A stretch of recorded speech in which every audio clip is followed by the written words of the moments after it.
Professor Fran Sheldon from the Australian Rivers Institute and at the Griffith University. Great to be speaking with you on Flow. Hi. The research that's been done into the fish kill and what happened down Menindee Lakes in the Lower Darling, there's been some conversation about this previously, but you finally got it into a published form in a research journal.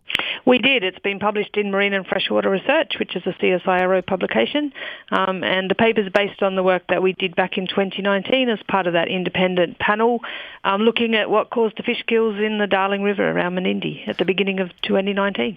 Yeah, and thankfully we've got a situation where I guess the system's in a better shape visually in terms of the water that's in it, but how would that be changing things for the fish species in that area?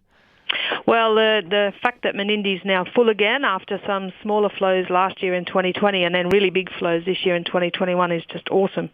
The fish should all be doing what the fish do, or most of the fish, breeding, building up their population numbers again. And they use the lakes and the floodplain areas that get inundated around Menindee just for that. It's a great nursery habitat for fish. So they'll be booming. And when it comes to a nursery habitat, looking, I guess, beyond the lakes as well, what's the sort of movement from there to other parts of the system? It's not just, they don't sort of just hang around in the lakes, I take it. No, they don't. And so the fish in the lakes will be able to move back upstream, up the Darling, back up into the northern basin rivers and tributaries, but they also will use that lake system to bypass that great big weir there at Menindee, and they will move through various places down into the Lower Darling and then potentially down into the Murray. So it's they can go upstream and downstream from Menindee. So yeah, it's a well-known nursery habitat and would have always been that when it floods. Yeah, and there's proposals, I understand, to maybe permanently dry one of the lakes there. I mean, what impact is that going to have if on the spawning side on the fish front? Well, in big flows like this, that lake would still have water, and so the fish would use it. I think the proposal is it would drain much more frequently than it currently does, and so that will reduce the available nursery habitat for fish. When you do get flows that are maybe not as big as this one, which currently that part of Menindee does have water. So yeah, it could reduce the availability of habitat for these spawning events.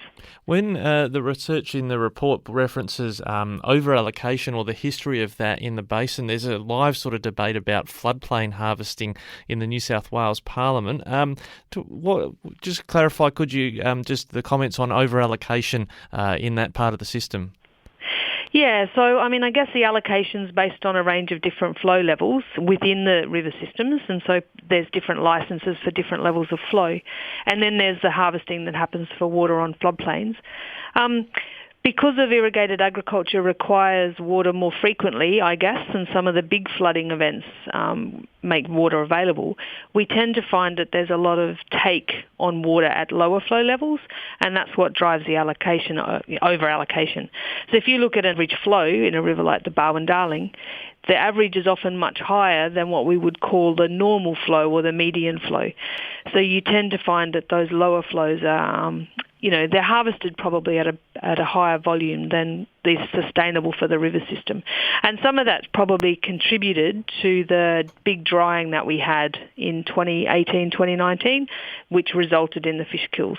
Yeah, and I want to be clear on that one as well. It wasn't some freak of nature that these fish died. It was because of the lack of availability of water. It wasn't temperature or something like that. Well, it was a combination of both. So the same thing as you're seeing now in Menindee, lots of fish spawning and big fish numbers happened in 2016. So there was a large biomass of fish there.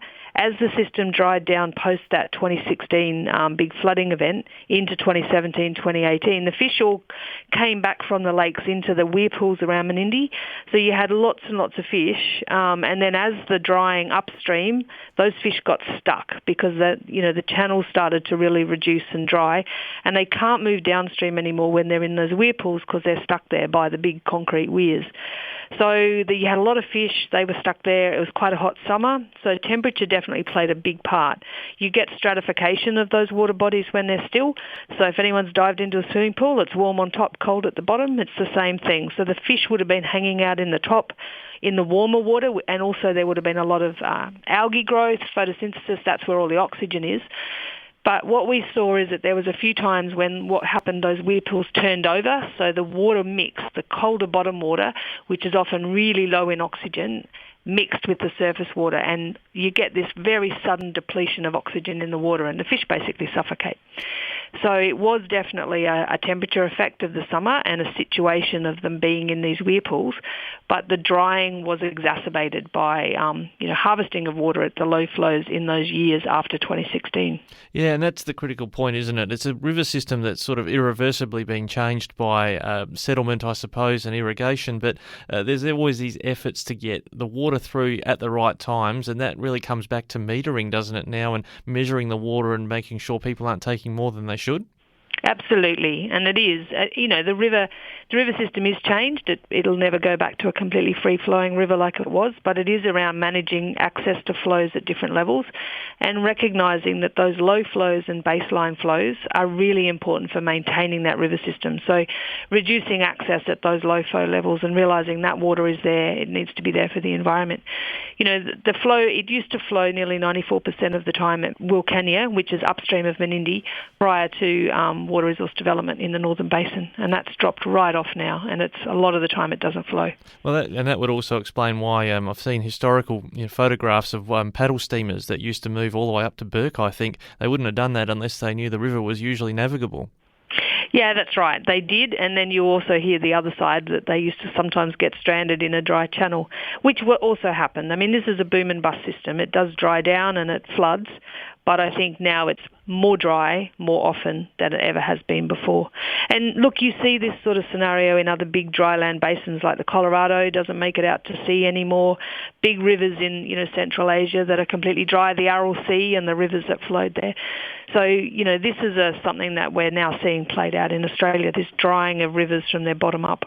And so, lastly, with the Murray-Darling Basin Plan, I think there's something of a deadline in 2023 in terms of getting states to deliver or commit to delivering the water they need to deliver. How critical is that water for the Menindee Lakes? Well, I think the Basin Plan's a whole of basin approach to looking at flow management, and so the idea with that is it's up for review at the after 2023, moving to 2026.